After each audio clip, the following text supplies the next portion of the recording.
शत्रु महाराज की जय। श्री शत्रु महाराज की जय। श्री शत्रु महाराज की जय।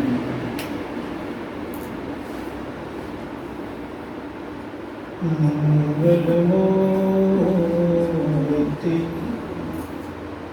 सतगुरु मिलवैं सर्वाधार। मंगलमय मंगलकरी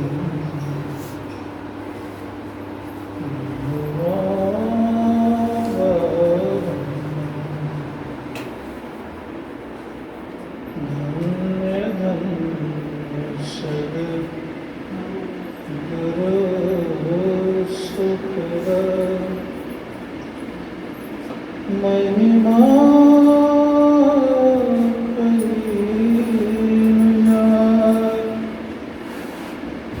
जो कुछ कहूँ तुम्हारी कृपा मोते कछु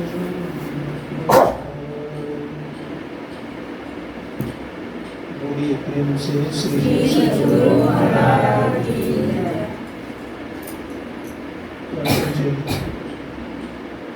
शंकर महाराज को पान महाराज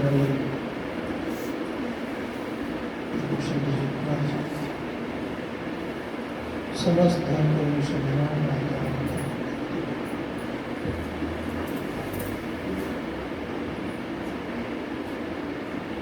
आवाज पहुंच रही है।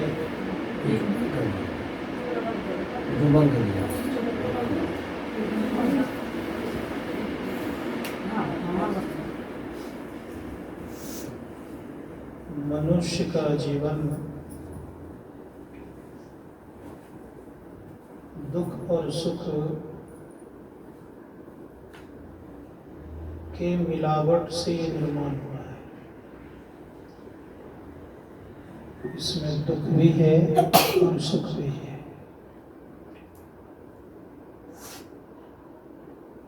संपूर्णतः सुख प्राप्त करने के लिए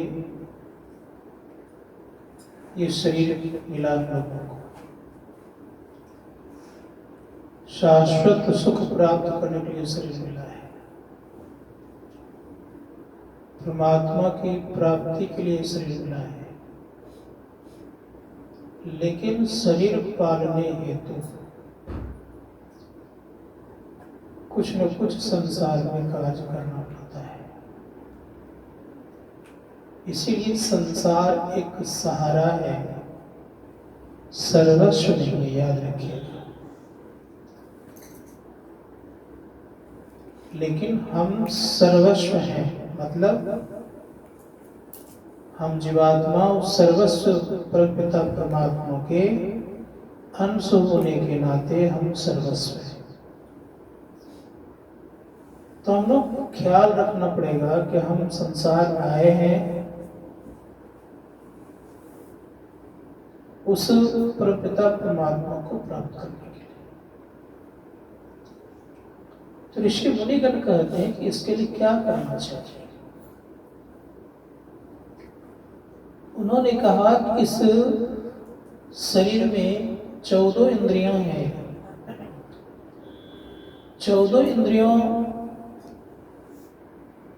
के रहने के बावजूद हम लोग संसार का ज्ञान करते हैं। और संसार का ज्ञान जब होता है तब वह व्यक्ति संसार संबंधी बातें करते हैं। और संसार संबंधी जब बात करते हैं तो उन्हें संसार से अगर आसक्ति हो जाती है तो संसार ही उन्हें बहुत प्रिय लगते हैं। बात मेरी समझ आ रही है। संत कहते हैं कि अगर जीवन में केवल हम मन को जाने कि मन इतना बदमाश क्यों है, क्या कारण है? इस मन का स्वभाव है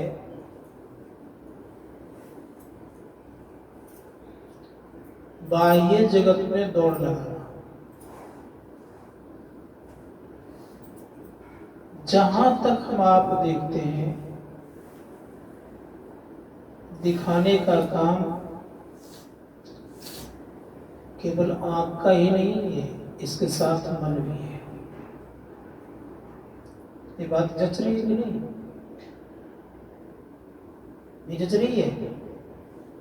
आंख के साथ मन भी है। अगर मन नहीं है, दृष्टि के साथ मन भी है। अगर दृष्टि के साथ मन नहीं रहे तो आंख बहुत दूर का मनोमय रूप नहीं बना सकता, जैसे कल्पना नहीं कर सकता। कौन?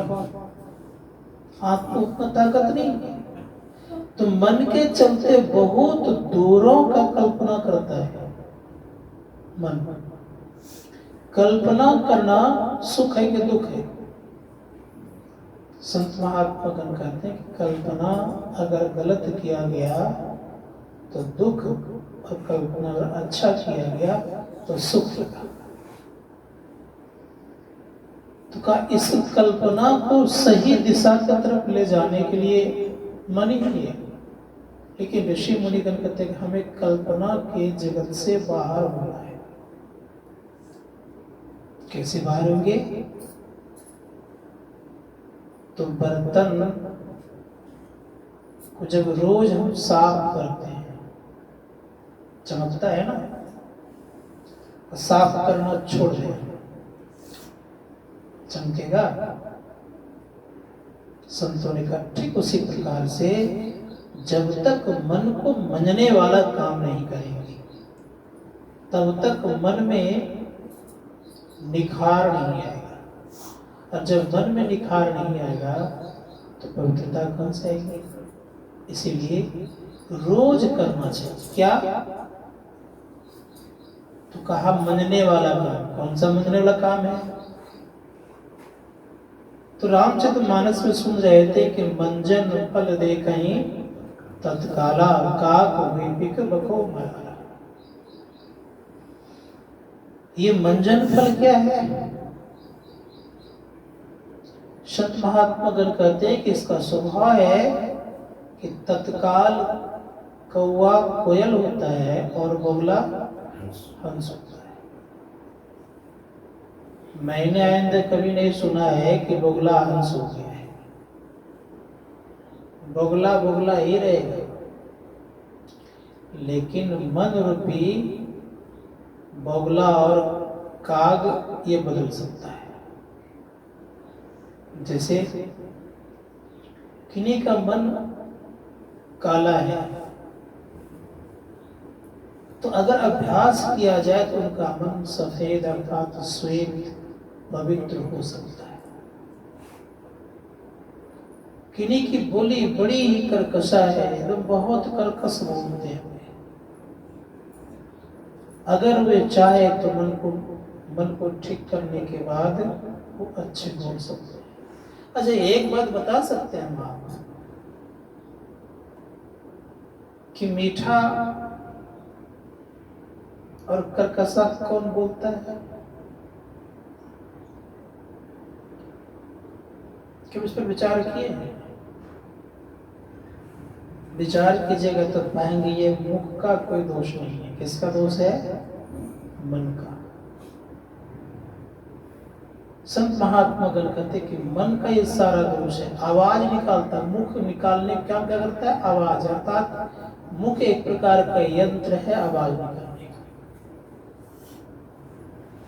लेकिन जैसा मन रहेगा वैसा ही आवाज तो निकालेगा। इसीलिए संत महात्मा गण कहते हैं कि पानी जैसी पानी वैसी बानी। जिस तरह का पानी होता है उस तरह का उनका वाणी हुआ करता है।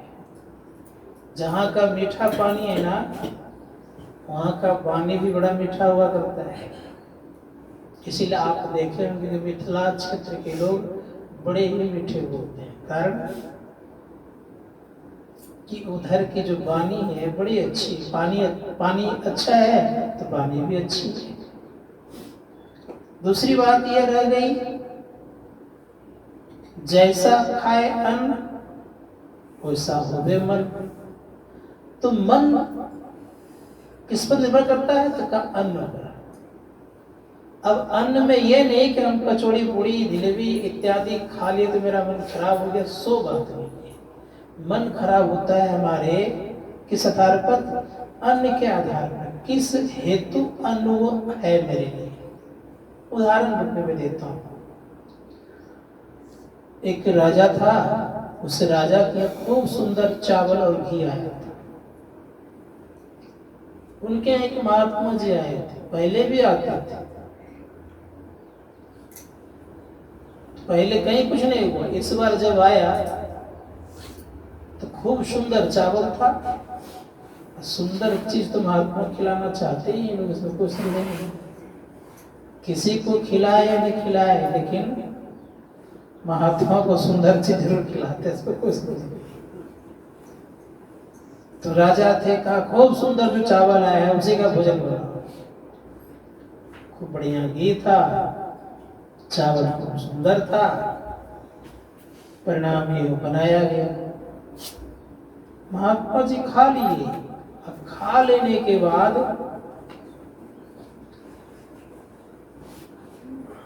जाने लगे तो रानी ने एक हार खोल करके रखी थी एक कुटी में, उसको पकड़ में लिया और चल दिया। महात्मा जी लेके चल दिए। पता किया गया तो पता चला यह कि महात्मा जी ही लिए। महात्मा जी को जज जानते थे, समझते थे कि चोर तो महात्मा जी होता नहीं, चोरी कैसे कर लिया। बड़े धार्मिक प्रवृत्ति के जज थे, न्यायाधीश थे। उन्होंने कहा महात्मा जी आपने चोरी कैसे कर लिया? कहा महाराज मुझे पता नहीं।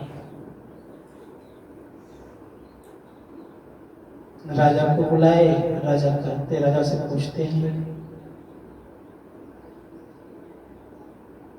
कि महात्मा जी को जब आप बुलाए थे कैसे विचार था? बड़ा अच्छा विचार था। तब पूछते हैं जज कि आपने क्या खिलाए थे? तो कहा महाराज मैंने बहुत सुंदर भोजन कराया था, 1 नंबर चावल था, 1 नंबर घी था, उसी को बढ़िया से खिलाया था बनवा करके। पूछ बैठते हैं कि ये चावल कहां से आया था? कहा महाराज टैक्स से आया था। किससे आया था? कहा वो टैक्स कहां से आया था? सिपाहियों को बुलाएंगे, टैक्स कहां से लाए हो? सिपाही ने कहा कि राजन एक श्मशान घाट में डोम रहता था, उसी के यहां से मैंने चावल और ये घी लाया है। डोम को बुलाया गया कि तुम्हारा ये धन कहां से आया? कहा कि कर रूप में मैं इसलिए दिया हूं कि एक सेठ की मृत्यु हुई थी, उनके द्वारा ये चावल मिला था और घी जो थोड़ा थोड़ा बचता था उसी में रख दे गया था, वही एक टीम हो गया था, तुमने चावल और घी भेज दिया। जज ने कहा इसी के प्रभाव के कारण राजा का मन विकृति भाव में हुआ और आपके घर का वो हार को इन्होंने हरण कर लिया, अर्थात चुरा लिया। संत कहते हैं कि मन ही कराता है, इसीलिए मन पर नियंत्रण करना पड़ेगा। ये मन नियंत्रण किसी भी उपाय से नहीं होता। संसार में कोई भी उपाय से मन नियंत्रण में नहीं आता है। तब क्या करता है? तो संत महात्मा कहते हैं मन को वश करने का एक ही उपाय है कि हमें आपको सत्संग करना पड़ेगा। सत्संग में दोनों तरह का, आंतरिक और बाहरी। इसलिए अंदर और बाहर जो सत्संग करता है वह व्यक्ति एक व्यक्ति मन को भी जीत लेता है और अपना संपूर्ण काम भी कर लेता है। इसीलिए कोशिश करिए कि मन को हम समझाने वाला काम करें। तो कहा गया कि ये मन कैसा है, तो कहा काग भी हो सकता है और बोला भी हो सकता है भी। जिनके मन में काला है तो काला है तो काग के तरह है, और हिंसक प्रवृत्ति उनके अंदर में है तो बोगला के तरह है। तो संत कहते क्या करना चाहिए, तो कहा इसको रोज अच्छे काम देना चाहिए, बुरे काम नहीं।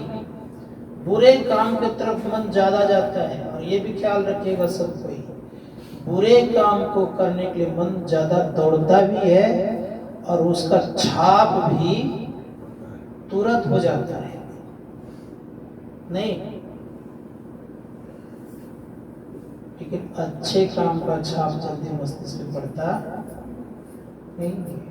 कई कैसे बरसों से ध्यानाभ्यास कर रहे हैं ना, गुरु महाराज की पवित्र मूर्ति है ना, क्या पूरा पूरा छाप आया?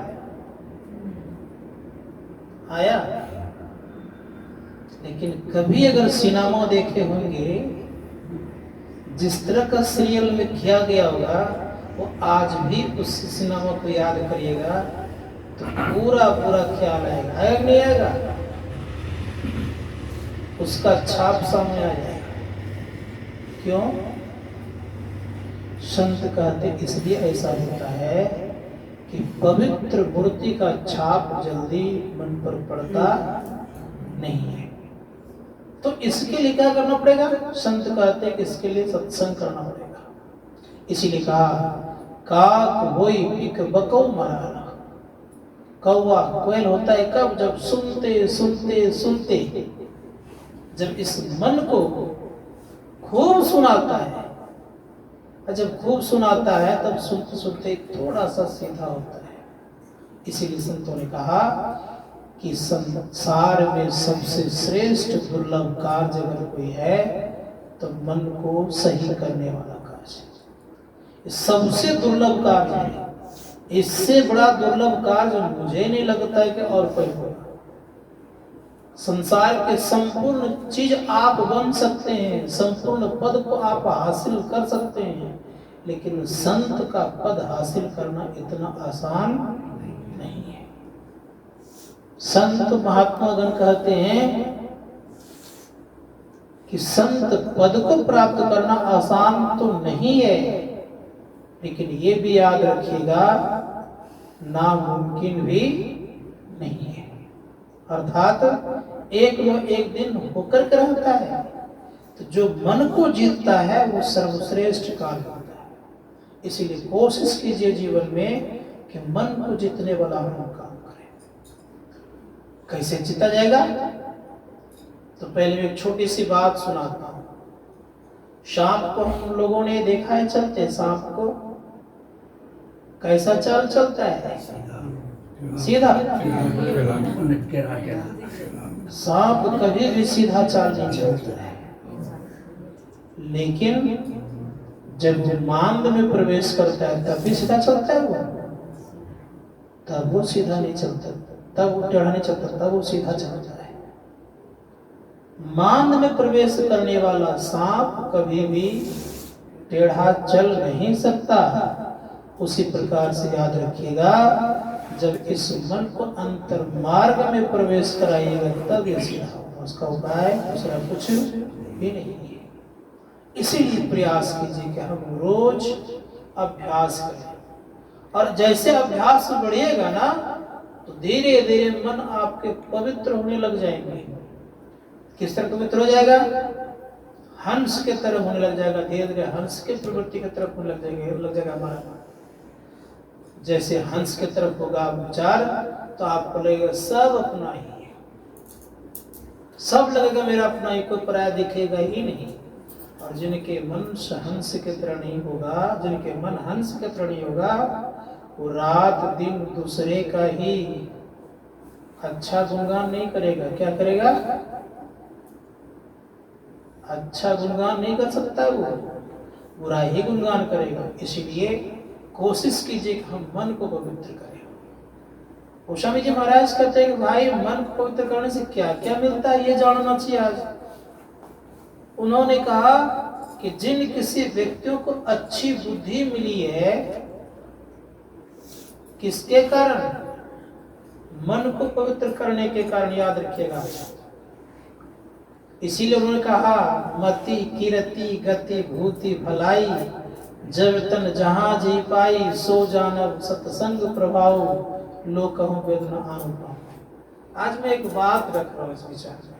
ये पंक्ति हम लोगों ने बहुत बार सुन चुके हैं, तो इसकी व्याख्या अलग ढंग से आज मैं कर रहा हूं। अगर ये विचार करके हम आप देखें कि 5 चीज जिन किसी व्यक्तियों को मिला है, तो क्या कहा? सो जानब सत्संग प्रभाव। किस कारण से मिला है? सत्संग के प्रभाव से मिला है। अब इसको इस तरह से हम आप समझें कि जो सत्संग के प्रभाव से मिला है, तो कभी इस पर विचार कर सकते हैं कि सत्संग कौन सुना?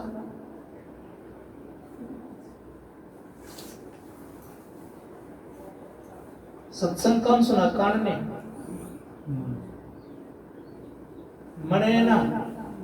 तो अब किसके आधार पर आपको ये 5 चीज मिला? आधार क्या हो गया? मन। वन आधार मन। इसीलिए संत महात्मा गण कहते हैं कि जिनको अच्छी बुद्धि मिली, किसके आधार पर? सत्संग का तो हुआ, सत्संग सुनेंगे तब तो मन के आधार पे हुआ। इसलिए कहा कि मन अगर अच्छा नहीं होगा तो हम सत्संग सुन पाएंगे? हमारी बुद्धि अच्छी होगी? नहीं होगी। तो मन क्या किया? सत्संग को सुना, तो परिणाम ये हो गया कि हम लोग को अच्छी बुद्धि मिली। दूसरी बात, मतिकृति। मन के आधार पर ही हम आपको कृति और यश मिलता है। अच्छा काम किसने कराया? मन ने। सुना तब तो अच्छा काम किया। ये तो कृति किसके द्वारा मिला आपको? मन के द्वारा। नहीं, किरे समझ में आ रही है बात मेरी? आज मैं अलग ढंग से थोड़ा सा आज बोल रहा हूं। तो किसके आधार पर ये हुआ? मन के आधार पर उत्तम गति मिली। किसके आधार पर? मन अगर मेरा खराब रहता, सत्संग में नहीं आते, क्या मुझे उत्तम गति मिलती या मिलेगी? नहीं मिलेगी। तो किसके आधार पर उत्तम गति मिली? तो मन के आधार पर। संत महात्मा गण कहते हैं हम मन से संसार में नौकरी किए। अगर बेमन हो जाता तो क्या नौकरी कर पाते? सही समय ड्यूटी जा पाते? तो मन ने लगाया तो हमें धन भी प्राप्ति हो गई। अब मन से अगर अच्छा और काम करेंगे तो हमारी भलाई भी हो जाएगी। इसीलिए कहा, कबीर साहब कहते हैं सुकिरत कर ले, नाम सुमर ले, को जाने कल की जगत में खबर नहीं पड़ेगी। तो सुकिरत कौन करवाता है? अच्छा कर्म कौन करवाता है? मन। इसीलिए संतों ने कहा कि मन का बड़ा ही काम रौल है, बड़ा सुंदर काम है। इसीलिए मन पर विचार कर। अगर मन मेरा नियंत्रण में आ गया तो सब काम मेरे लिए आसान है। मन अगर मेरा सहजता पूर्वक सब काम को, अच्छे कामों को स्वीकार करने लग गया तो बहुत बढ़िया बात है। कभी कभी बुरे लोगों का मन भी अच्छा हो जाता है। जब भगवान श्री राम लंका पर चढ़ाई करते तो चढ़ाई करने के पूर्व उनके मन में हुआ, जामवंत का नाम सुने होंगे, जामवंत का। जामवंत ने कहा कि भगवान चढ़ाई करने जा रहे हैं, शुभ कार्य किया जाए। कहा क्या किया जाए? शुभ कार्य में यह किया जाए प्रभु कि भगवान शिव का आराधना कर लिया जाए। तो भगवान श्री राम कहते हैं शाक्त और वैष्णव दोनों तरह के पुरोहित कहाँ मिलेंगे?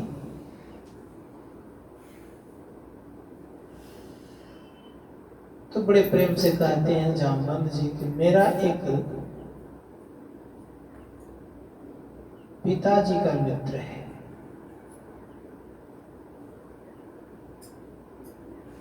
और उन्हीं का पोता है।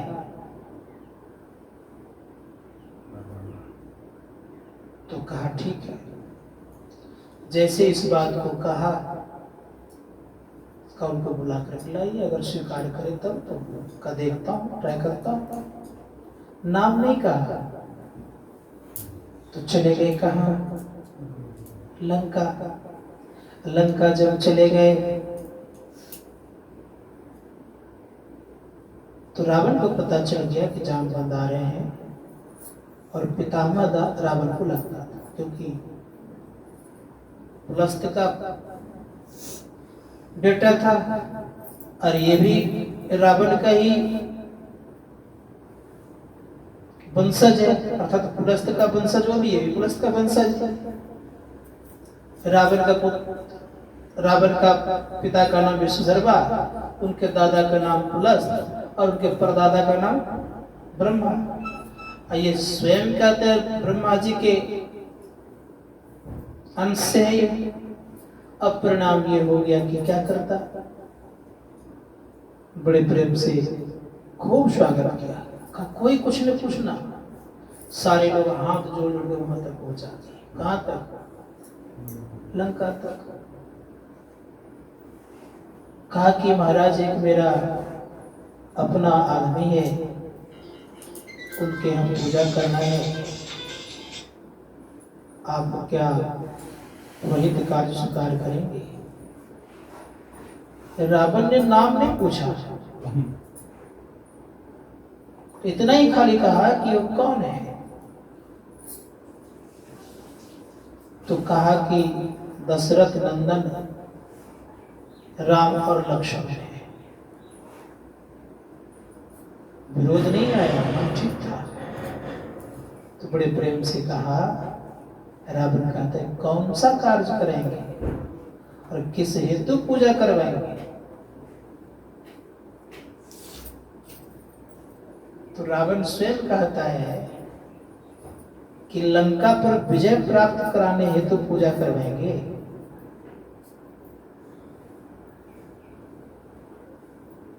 जामवंत कहते हैं कहा जब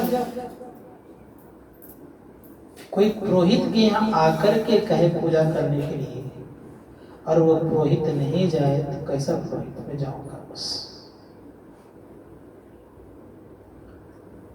पूछा क्या क्या सामग्री लगेगा, पूछते हैं ना। तो जामवंत कहते हैं कि वे तो वनवासी वो सामग्री कहां से लाएंगे? तो नियम होता है जजमान के यहाँ अगर सामग्री नहीं हो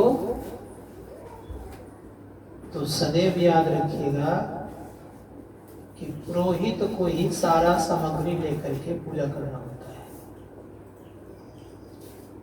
बात सुने मेरी बात?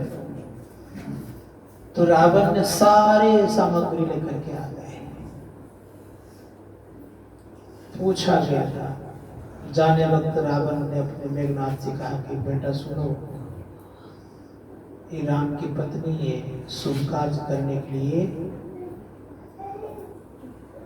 राम ने जग कर रहे हैं, इसलिए मैं आगे आगे जा रहा हूँ, पीछे से सीता को लेकर के आना। तो रावण जाकर के कहता है अशोक वाटिका में सीता से, कैसे थे सुनो, तुम्हारे पति राम लंका पर विजय प्राप्त करने हेतु जग कर रहे हैं, उसमें मैं पुरोहित रूप में जा रहा हूं, जो विचार करिएगा। और विवाहित पुरुष को संग में अगर स्त्री नहीं हो तो पूरा पूरा ना उनका यज्ञ होता है ना वो पूरा पुरोहित कहलाता है यज्ञ करने वाला। तो रावण कहते हैं कि मैं कभी भी अधूरा पुरोहित नहीं बनाऊंगा, पूरा पूरा बनाऊंगा। इसलिए जब तक यज्ञ होते रहेगा तभी तक आपको मुक्त किया जाता है, और जैसे यज्ञ समाप्त होगा, जिस रथ से मैं लेकर के जा रहा हूं, अर्थात जिस रथ से लेकर के रावण मेघनाद आएगा, उसी रथ में आप चुपचाप बैठ जाएंगे, किसी प्रकार की बात नहीं करेंगे। ऐसा ही स्वीकार किया। तो भगवान श्री राम से पूछते हैं रावण की, क्या आप विवाहित हैं? कहा आपका भारिया कहाँ है? तो क्या बोलेंगे? तो कहा कि मेरी भारिया का हरण हो गया है। ये नहीं कह रहा कि आपने हरण कर लिया है। कहा ठीक है। तो फिर वो रावण ने अपने पुत्र को कहा, तो पुत्र ला के दिया, तब यज्ञ सफल हुआ। और यज्ञ सफल हुआ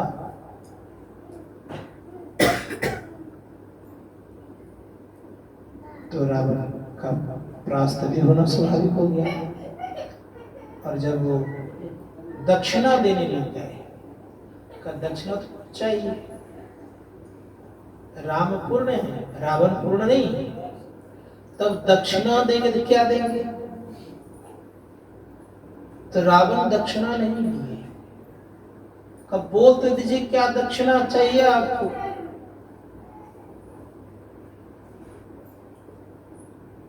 रावण बड़े प्रेम से कहते हैं कि जब मेरा अंतिम समय आएगा ना, तो आप दोनों मेरे सामने रहेंगे, यही मुझे दक्षिणा चाहिए। समझ गए? और दोनों सामने रहे कि नहीं रहे? अंतिम समय में दोनों सामने ही रहे। कौन? राम और लक्ष्मण। तो जब मन अच्छा होता है तब अच्छा कर्म कराता है। इसलिए संत महात्मा गण कहते हैं कि मन को ठीक करने के लिए हम लोगों को ये काम करना पड़ेगा। कौन सा काम? ध्यान करना पड़ेगा। इसीलिए हम लोगों को संत महात्मा गण ने और गुरु महाराज ने कहा है, गुरु महाराज ने क्या कहा? परम पूज्य गुरुदेव ने कहा कि धर्म कथा बाहर सत्संगा, अंतर सत्संग ध्यान। ध्यान करेंगे, कौन सा ध्यान करेंगे? यहाँ दो बातें आई है, धर्म कथा, धर्म की कथा तो करें ही, धर्म कथा बाहर सत्संगा, ये बाह्य सत्संग है, अंतर सत्संग ध्यान अभंगा। अभंग ध्यान कब होगा हम आपके जीवन में? जब तक अभंग ध्यान नहीं होगा तब तक हम आपका मन जीता नहीं जाएगा। इसको सदैव याद रखिएगा। अभंग ध्यान, ऋषि मुनिगण कहते हैं इसमें कोई भंग नहीं है। मतलब ऋषियों ने कहा कि जब व्यक्ति मनोयोग पूर्वक एक नाम का जप करता है, ध्यान सुनिएगा जरा सा, एक नाम का जप करता है मनोयोग पूर्वक, तो उनका असली तप होता है। और तप से क्या होता है? जो तप करता है, सदैव याद रखिएगा, तप करने वाले व्यक्ति पवित्र होने लग जाते हैं।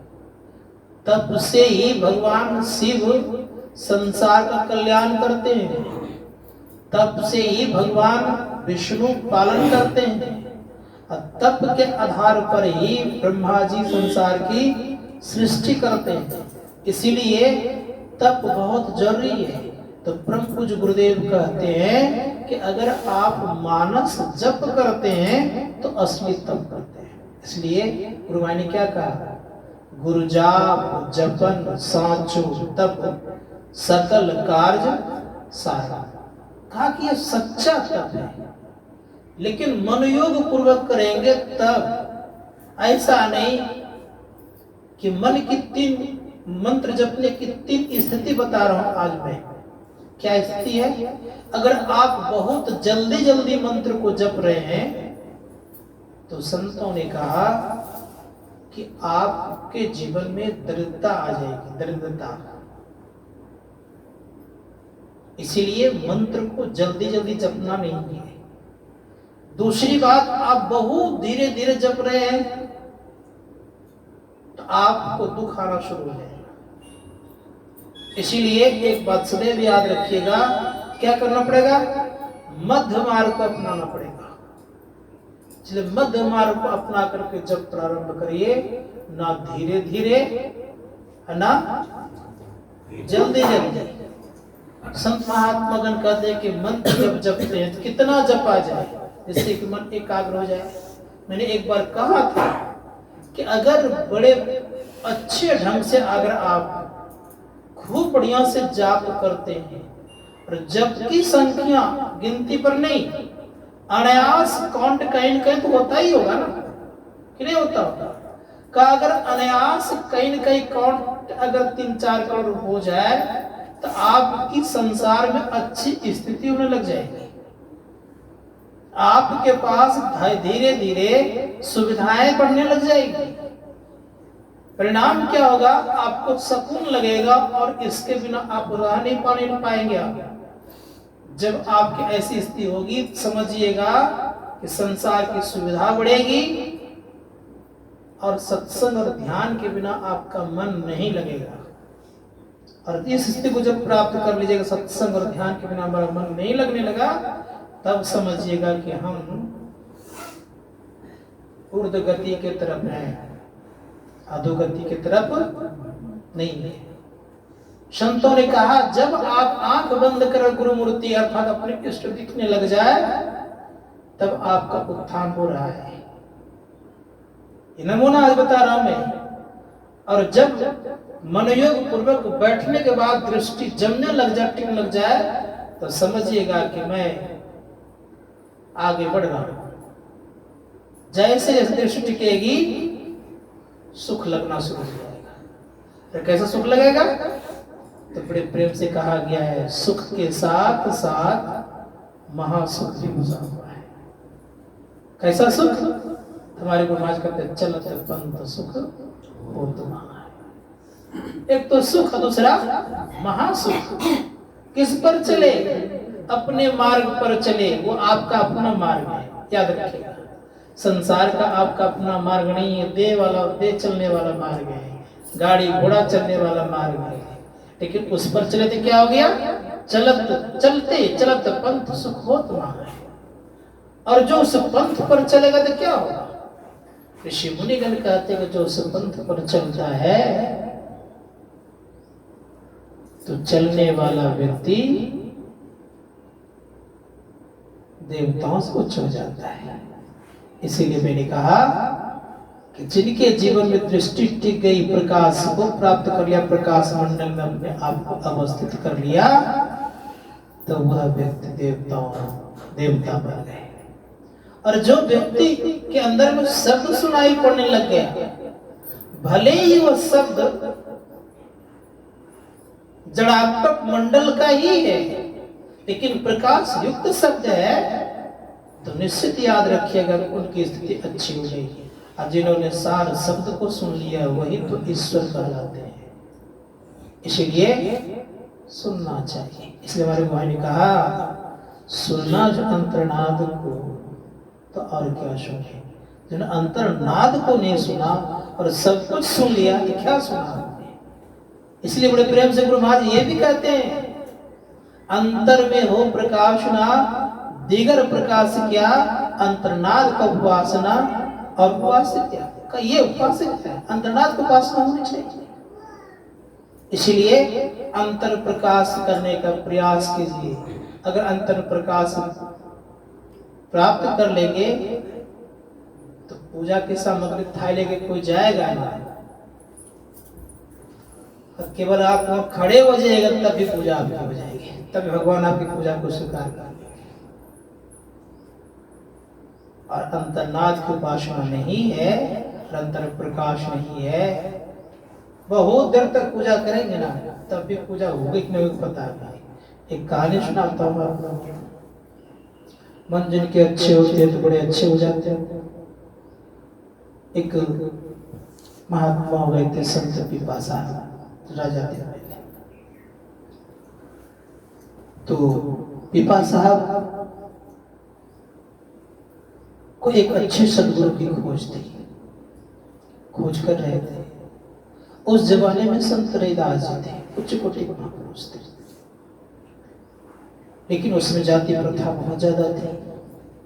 कैसे वहां जाते, लोग क्या कहते, इस भय से बेचारे नहीं जा रहे थे। लेकिन उनके प्रति धीरे धीरे आस्था हो रही थी। नहीं, कभी कभी आस्था डगमगाती भी, आस्था होती है डगमगाती है। काम कौन करता है? कौन करता है? आस्था डगमगावे और फिर आस्था बने कौन करता है? इस तरह काम मन करता है। तो एक दिन मन हो गया कि जाना है।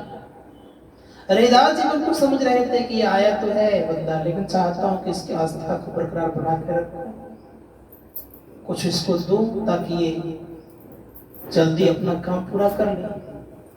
दो भावनाएं आ गई। लेकिन रैदास जी तो अपना काम कर दिए, लेकिन इन्होंने उस कार्य को स्वीकार नहीं करा है। अर्थात कृपा भी सबको स्वीकार नहीं कर पाता है। लोग कहते हैं कृपा कीजिए, कृपा कीजिए। कभी कभी आता है कोई साधक, ध्यान नहीं बनता है, महाराज थोड़ी सी कृपा कर दीजिए। एक सज्जन था, बहुत प्रयास किया, उनके यहाँ ध्यान अभ्यास हो रहा था।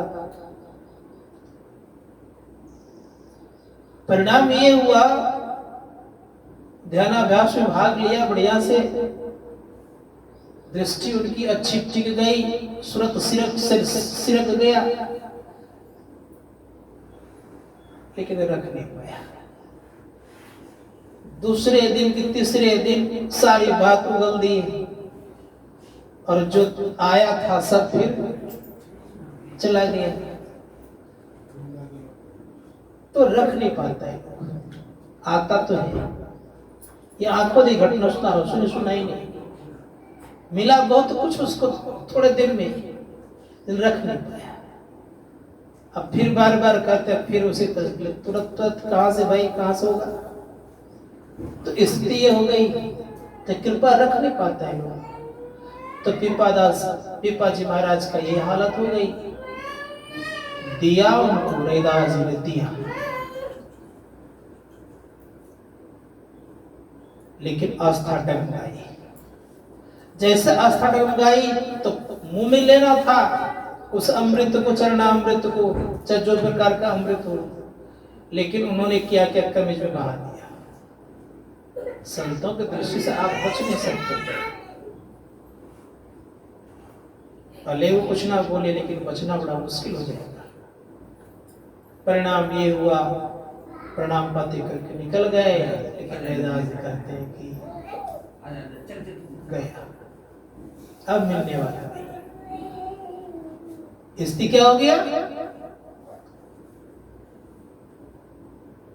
उस कुर्ते में दाग जो लगा तो खोल करके दिया गया धोने। प्रयास किया धोने का, नहीं छूट रहा था। छोटी सी बच्ची थी, कहा कि इसको जरा सा धो दो, तुम इसको दांत से चिबाओ, चिबाते चिबाते कहीं अगर फट भी जाएगा तो कोई गम नहीं, रफू करवा देंगे, इस दाग को खत्म करो। उसमें रस था ही, उस रस का उसको रसापान हो गया, उनकी दृष्टि खुल गई। ऐसी दृष्टि खुल गई कि उनको सब कुछ दिखने लग गया। अब वही बेचारी कपड़ा लेकर के जाती हैं, रानी साहिबा को जो नहीं देती हैं, तो देते वक्त पूछ लेती हैं कि रानी जी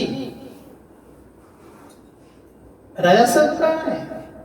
तो रानी जी कह देती हैं तो पूजा कर रहे हैं। तो ये कभी पूजा वो थोड़ो कर रहे हैं, वो तो शहर में जाकर के घोड़े खरीद रहे हैं। तुम जान रही हो?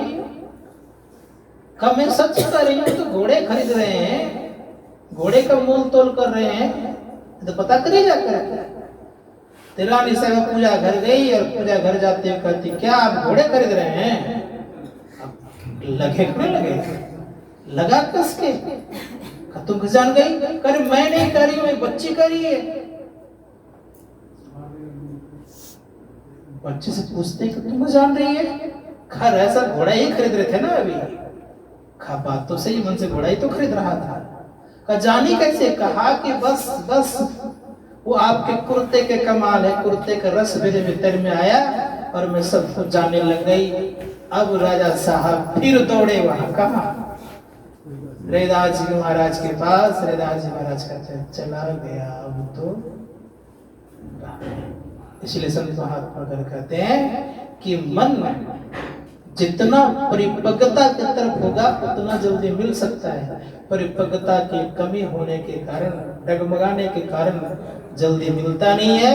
इसलिए शास्त्रकार कहते हैं अगर जीवन में कल्याण अगर चाहिए तो खूब जपते जपते मन पवित्र होता है और गुरु मूर्ति का ध्यान होते होते चित्त की पवित्रता आती है।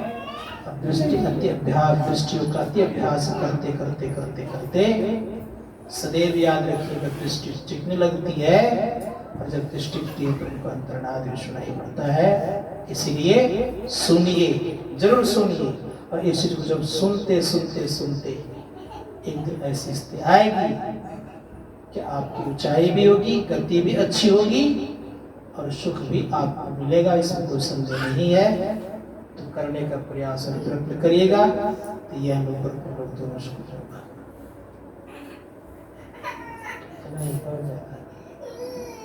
बोलिए प्रेम से श्री सद्गुरु महाराज की।